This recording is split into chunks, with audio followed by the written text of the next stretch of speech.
Welcome students to this course on business environment. I am Alok Tiwari, Assistant Professor, School of Management, BBD University.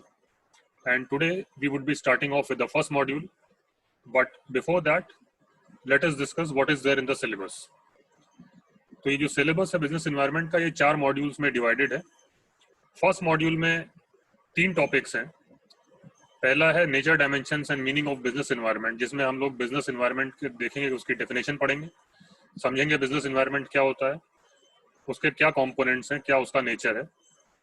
Second topic types of economies है या types of economic system, जिसमें हम लोग capitalist, socialist और mixed economic system study करेंगे.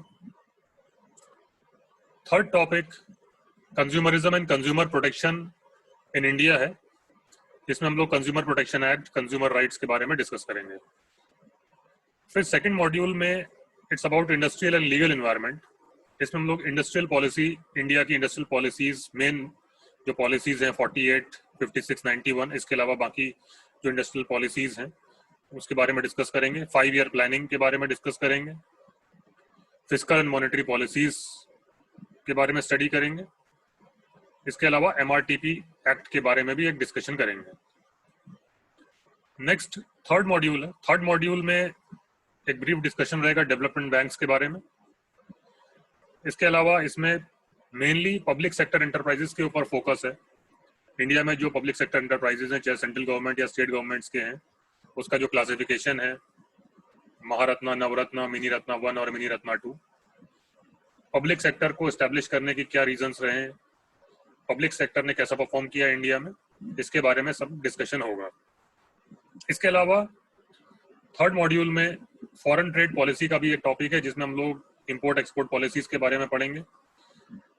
क्या pre reform period में India की पॉलिसी रही है इंपोर्ट एक्सपोर्ट को लेकर, ट्रेड को लेकर, और क्या रिफॉर्म्स के बाद यानी 1991 के बाद जो एक वाटरशेड ईयर है इंडियन इकोनॉमी के पर्सपेक्टिव से, क्या 1991 के बाद इंडिया की इंपोर्ट पॉलिसी में या एक्सपोर्ट पॉलिसी में, ओवरऑल ट्रेड पॉलिसी में क्या शिफ्ट आया है, इसके बारे में एक डिस्कशन होगा.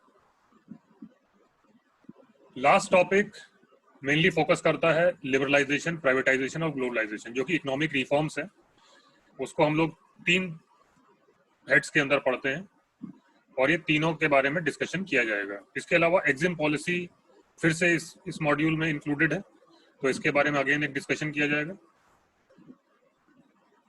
यहाँ पर एक टॉपिक है फॉरेन इन्वेस्टमेंट पॉलिसी का. इसके अलावा foreign exchange management act, intellectual property rights, जहां पर मेन एम्फेसिस रहेगा पेटेंट एक्ट के ऊपर.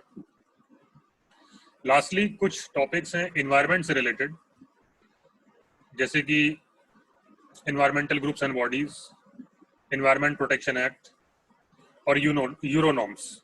यूरो 1, 2, 3 नॉर्म्स सिलेबस में है, जो कि पोल्यूशन या एमिशन नॉर्म्स है. इन सब टॉपिक्स के साथ ये सिलेबस जो है कंक्लूड होगा. लेकिन आज हम लोग फर्स्ट मॉड्यूल का फर्स्ट टॉपिक है, उसके बारे में डिस्कशन करते हैं. तो जो फर्स्ट मॉड्यूल है उसका जो ये पहला टॉपिक है आज के डिस्कशन के लिए, that is nature dimensions and meaning of business environment. So as you can see, what is business environment? Business environment refers to all factors, whether internal or external, which have a bearing on the functioning of business. मतलब वो सारे factors, चाहे वो internal to the organisation हो, चाहे वो external हो. Internal यानी कि ऑर्गेनाइजेशन के खुद के कंट्रोल में है, एक्सटर्नल जो कि ऑर्गेनाइजेशन के कंट्रोल में नहीं है. वो सारे फैक्टर्स मिला के वो सभी फैक्टर्स जो एक ऑर्गेनाइजेशन की फंक्शनिंग के ऊपर इम्पैक्ट डालते हैं, those factors constitute business environment. Environment is largely, if not totally, external and beyond the control of individual enterprises and there management. इसका क्या मतलब है कि एनवायरनमेंट मेनली एक्सटर्नल है. जब हम बिजनेस एनवायरनमेंट की बात करते हैं तो जो फैक्टर्स हम लोग स्टडी करते हैं वो बेसिकली एक्सटर्नल एनवायरनमेंट में आते हैं. So it is mainly it is largely external but not totally external, because there is a component of internal environment as well, but our emphasis remains mainly on external factors and their management. किस तरीके से इन factors को manage किया जाए, किस तरीके से environment जो ऑर्गेनाइजेशन के लिए कुछ अपॉर्चुनिटीज प्रेजेंट कर रहा है उनका फायदा उठाया जाए. These are essentially the givers within which firms and their managements must operate in a specific country, and they vary from country to country. These are essentially the givers. मतलब कि ये चीज given है. This is mainly not under control. This is something which is given for the economy. Though it may vary from country to country. These factors may be different in USA and different in India, or different in some other Asian countries, or maybe different in African countries. But for a given location, for a given area, for a given geographic location, these factors are given, and any firm or any industry or any company has to operate within those factors and utilize the opportunities presented by these factors. Now coming on to the definitions of business environment. According to Baird or Wheeler, business environment refers to the total of all things external to firms and industries which affect their organization and operation. Keith Davis defines business environment in his famous book, The Challenges of Business, as business environment is the aggregate of all conditions, events and influences that surround and affect it. अभी हम ये दोनों definition अगर हम देखते हैं, देखिए पहली डेफिनेशन में The total of all things external to firms, यहाँ पर सिर्फ एम्फेसिस हो रहा है एक्सटर्नल फैक्टर्स पर. हम लोगों ने स्टार्ट में पहली स्लाइड में देखा था कि business environment is largely but not totally external, लेकिन पहली डेफिनेशन सिर्फ और सिर्फ एक्सटर्नल एनवायरनमेंट या एक्सटर्नल फोर्सेस पर ही एम्फेसिस कर रही है. The total of all things external to the firms and industries. जो सेकंड डेफिनेशन है कीथ डेविस की, he says business environment is the aggregate of all conditions, events and influences that surround and affect it. यहाँ पर ये ज्यादा comprehensive definition है, ये internal as well as external factors को कंसिडर करती है. According to Arthur M Weimer, business environment encompasses the climate और set of conditions, economic, social, political और institutional in which business operations are conducted.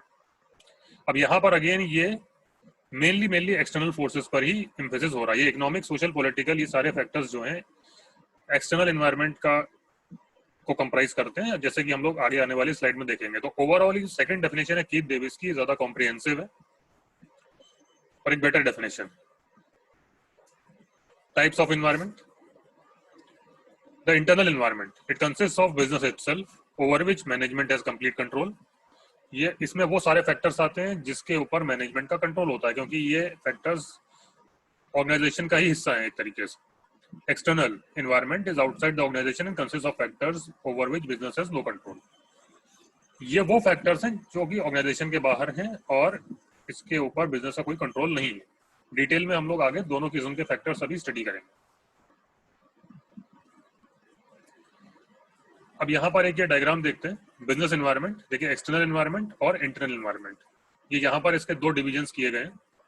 External environment पे बाद में आते हैं, पहले इंटरनल एनवायरनमेंट पे फोकस करते हैं. वैल्यू सिस्टम, कंपनी किस चीज के लिए स्टैंड करती है, honesty, integrity etcetera. Missions and objectives, क्या कंपनी अचीव करना चाहती है, क्या उसका मिशन है, और ऑब्जेक्टिव्स उसी मिशन को एक तरीके से स्पेसिफिक पॉइंट्स में मेंशन करते हैं. Organisational structure,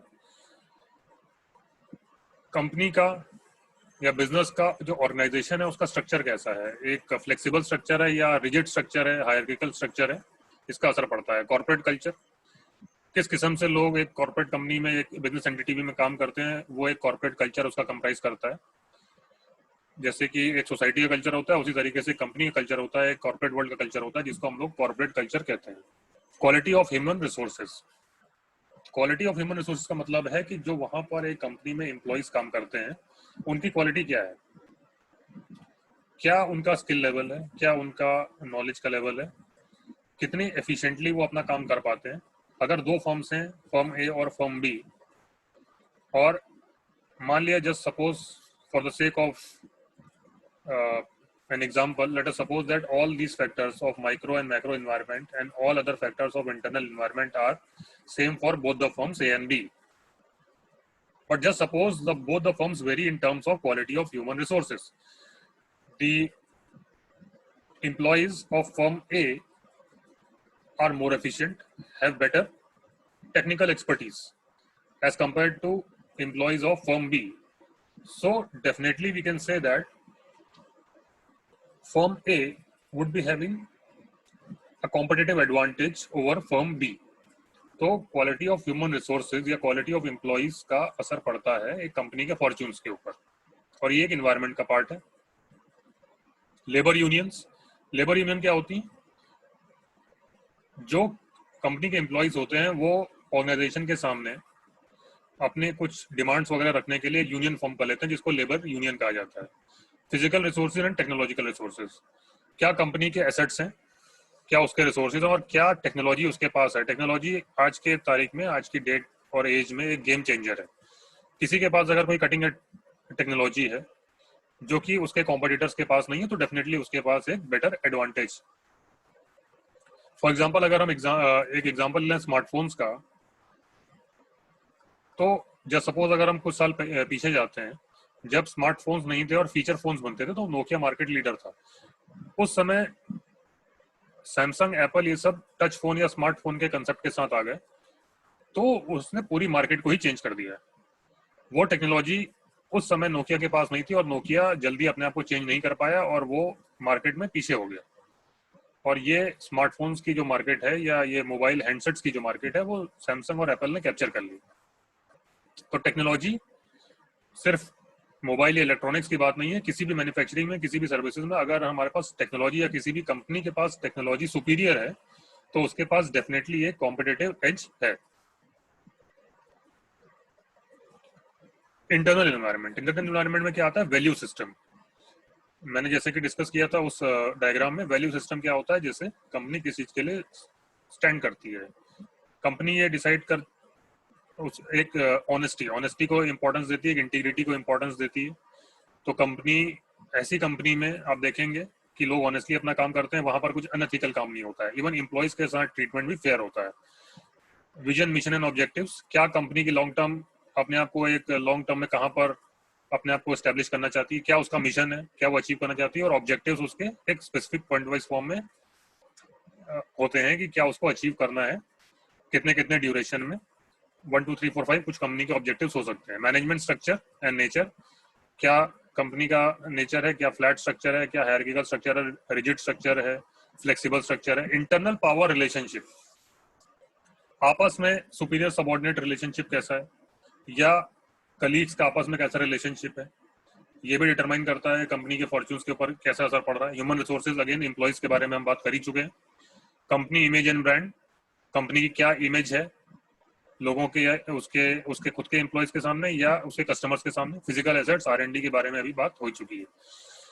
value system, again यहाँ पर ये डिटेल में है discussion. The value system of an organisation means the ethical believes that guide the organisation in achieving its mission and objectives. It also determines its behavior towards its employees, customers and society at large. तो अगर कोई company एक ethical तरीके से अपना business conduct करती है, तो वो एम्प्लॉइज को भी एथिकली ट्रीट करेगी. वहां पर एम्प्लॉइज का एक्सप्लॉयटेशन नहीं होगा, एम्प्लॉइज को एक फेयर रेम्यूनरेशन मिलेगी, एक प्रॉपर वर्किंग आवर्स होंगे. कस्टमर्स, अगर कस्टमर्स के कंटेक्स्ट में अगर हम एथिकल बिलीव्स की या वैल्यू सिस्टम की बात करें, तो कंपनी उनको एक फेयर प्रोडक्ट एक फेयर प्राइस में देगी. जो वो क्लेम करेगी वही प्रोडक्ट, उस प्रोडक्ट में वही फीचर्स होंगे. जो फीचर्स उस प्रोडक्ट में मिसिंग है वो क्लेम कभी नहीं किया जाएगा. और सोसाइटी एट लार्ज में हम ये कह सकते हैं कि कभी भी इस किस्म की कंपनी जो एक वैल्यू सिस्टम के बेसिस पर चलती है, वैल्यू सिस्टम के बेसिस पर अपना बिजनेस कंडक्ट करती है, वो कभी भी रिसोर्सेज को एक्सप्लॉइट नहीं करेगी. ठीक है, कभी भी सोसाइटी को नुकसान पहुंचाने की कोशिश नहीं करेगी, बल्कि वो CSR एक्टिविटीज में, कॉर्पोरेट सोशल रिस्पॉन्सिबिलिटी वाली एक्टिविटीज में बहुत ही एक्टिवली इन्वॉल्व होगी. Value system of the promoters has an important bearing on the choice of business and the adoption of business policies and practices. Promoters मतलब जो भी उसमें जिन लोगों ने पैसा लगाया है, जो भी उसके जो कि ओनर्स कह सकते हैं हम लोग, जिन लोगों का उसमें जो उनका जिन लोगों का कंपनी में एक स्टेक है, एक शेयर होल्डिंग है, उनकी क्या फिलॉसफी है, उनका क्या वैल्यू सिस्टम है, ये इसका इम्पैक्ट पड़ता है कि कंपनी कौन सा बिजनेस चूज कर रही है। For example, a business firm में रिफ्यूज टू प्रोड्यूस और डिस्ट्रीब्यूट लिकर फॉर इट में consider it to be morally wrong. यानी कुछ ऐसी कंपनी हो सकती हैं जो लिकर के बिजनेस में नहीं आ रही हैं। देखिए, इसके कई सारे रीजन होते हैं। अगर कोई कंपनी किसी बिजनेस पे नहीं आ रही है तो हो सकता है कि वो ये समझे कि जो एग्जिस्टिंग मार्केट प्लेयर्स हैं वहां पर वो कम्पीट नहीं कर पाएगी, तो ये प्योरली एक बिजनेस रीजन हो गया। लेकिन अगर कोई कंपनी इस वजह से किसी बिजनेस में नहीं आ रही है कि वो समझती है कि ये मॉरली रॉन्ग है, तब वो उसके वैल्यू सिस्टम के बेसिस पे हो गया। लिकर हो गया, टोबैको हो गया, इस किस्म के प्रोडक्ट्स को कंपनी इसलिए मैन्युफैक्चर नहीं कर रही, इवन दो वो समझती है कि उसके पास कैपेबिलिटी है, वो कम्पीट कर पाएगी और प्रॉफिटेबली उस चीज को मार्केट कर पाएगी, लेकिन it decides against the distribution or production of such products only because it considers it to be morally wrong। तब ये यहां पर वैल्यू सिस्टम्स असर डाल रहा है बिजनेस के ऊपर।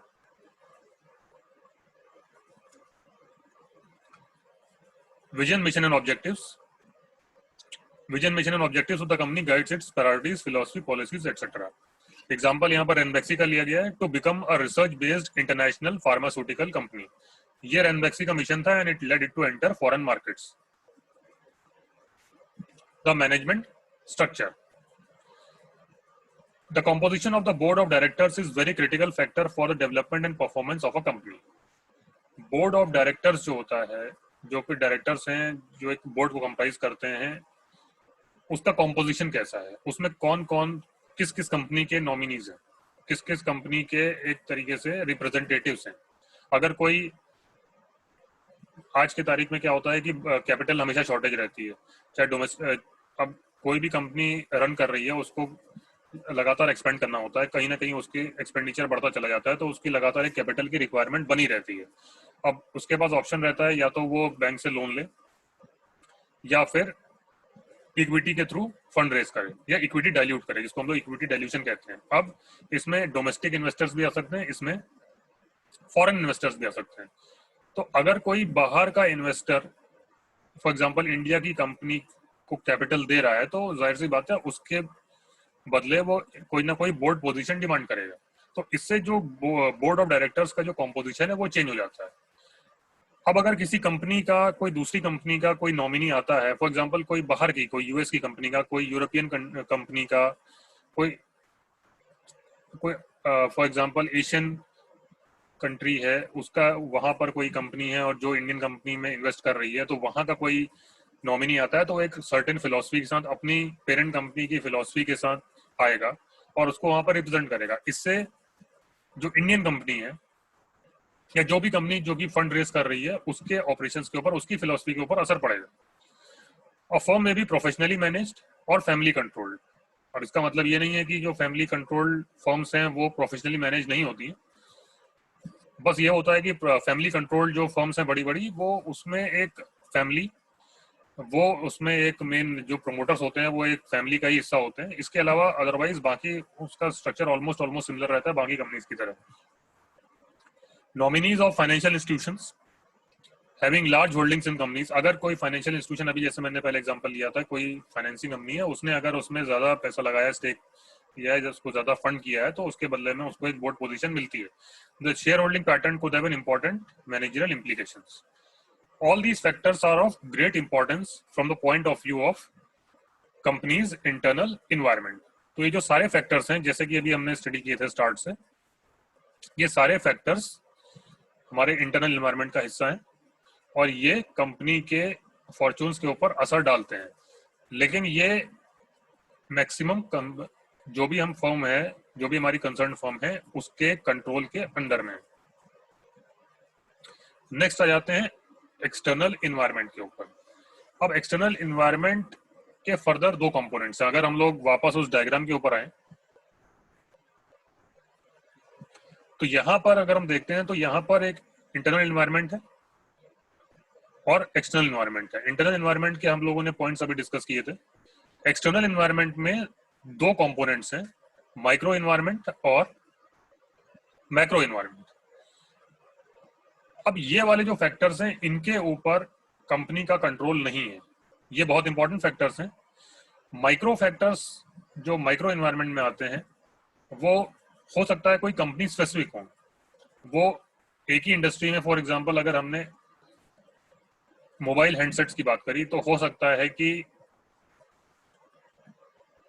रेडमी के जो फोन्स है, रेडमी के ऊपर वो फैक्टर्स कुछ अलग असर कर रहे हैं, या उसके वो फैक्टर्स अलग हैं, ओप्पो के कुछ और हैं, वीवो के कुछ और हैं, एप्पल के कुछ और हैं, सैमसंग के कुछ और हैं, मोटोरोला के कुछ और हैं। तो हो सकता है कंपनी टू कंपनी ये वेरी करें। मैक्रो इन्वायरमेंट और ब्रॉड डायमेंशन हो जाती है। मैक्रो इन्वायरमेंट के जो फैक्टर्स होते हैं वो हो सकता है कि पूरी पूरी इंडस्ट्री को एक जैसा असर करें, ठीक है। तो पहले हम लोग माइक्रो इन्वायरमेंट को स्टडी करेंगे, उसके बाद हम लोग मैक्रो इन्वायरमेंट पे जाएंगे। जनरली मैक्रो इन्वायरमेंट के जो फैक्टर्स होते हैं वो या तो पूरी इंडस्ट्री में सेम रहते हैं, या हो सकता है कि अगर कोई बहुत ही ब्रॉड है या इकोनॉमिक पॉलिसी से रिलेटेड कोई फैक्टर है, क्योंकि इसमें जैसे पहला जो फैक्टर है वो इकोनॉमिक है, फैक्टर इकोनॉमिक इन्वायरमेंट। तो अगर ये कुछ इकोनॉमिक स्ट्रक्चर या एक टाइप ऑफ इकोनॉमी से रिलेटेड है तो पूरे नॉट ओनली सिंगल इंडस्ट्री बल्कि पूरी इकोनॉमी के ऊपर, सारी इंडस्ट्रीज के ऊपर असर डाल देगा। चाहे वो इलेक्ट्रॉनिक्स की, मोबाइल हैंडसेट की इंडस्ट्री हो, चाहे वो टेलीकॉम सर्विस प्रोवाइडर या उसकी इंडस्ट्री हो, चाहे वो ऑटोमोबाइल्स की इंडस्ट्री हो, 4 व्हीलर हो, 2 व्हीलर हो, चाहे वो कुछ कंस्ट्रक्शन वाली इंडस्ट्री हो, चाहे कोई सर्विस इंडस्ट्री हो। तो ये वाले जो फैक्टर्स हैं इनका मैग्नीट्यूड बड़ा होता है, ये एक वाइड रेंज का असर डालते हैं। लेकिन जो माइक्रो इन्वायरमेंट के फैक्टर्स हैं, जैसे कि suppliers of input, customers, marketing, intermediaries, competitors, public, ये हो सकता है कि एक ही इंडस्ट्री के अंदर, जैसे मैंने एग्जांपल दिया था मोबाइल हैंडसेट का, उस तरीके से फॉर एग्जांपल अगर हम सीमेंट इंडस्ट्री की बात कर लें तो उसमें हो सकता है कि ये एसीसी सीमेंट के लिए फैक्टर्स अलग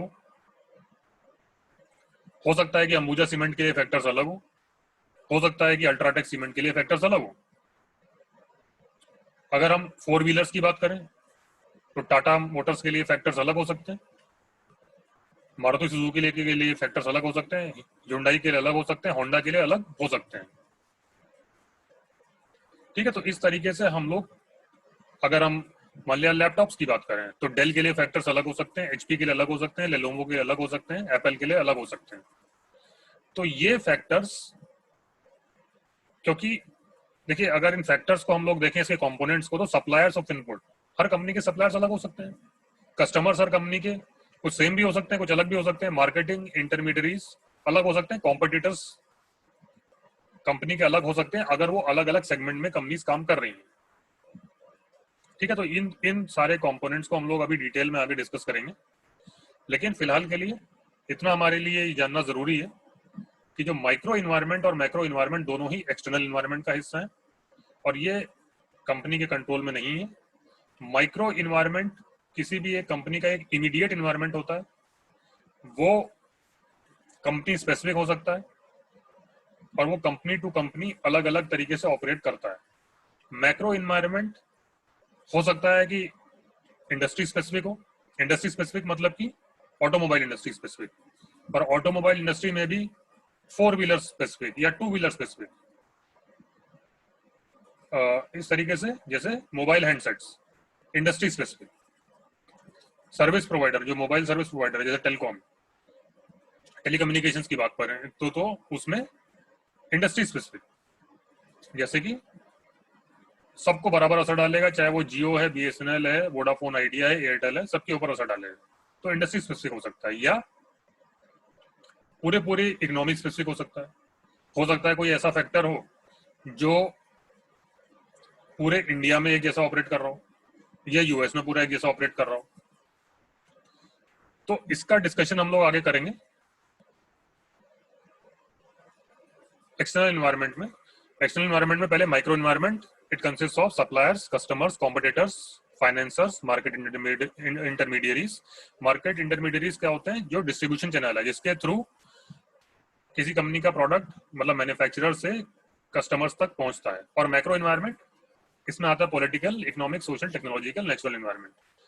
तो ये टॉपिक हम लोग नेक्स्ट लेक्चर में डिस्कस करेंगे और उसमें हम लोग पहले स्टार्ट करेंगे माइक्रो इन्वायरमेंट से, उसके बाद then we will come on to macro environment. Thank you.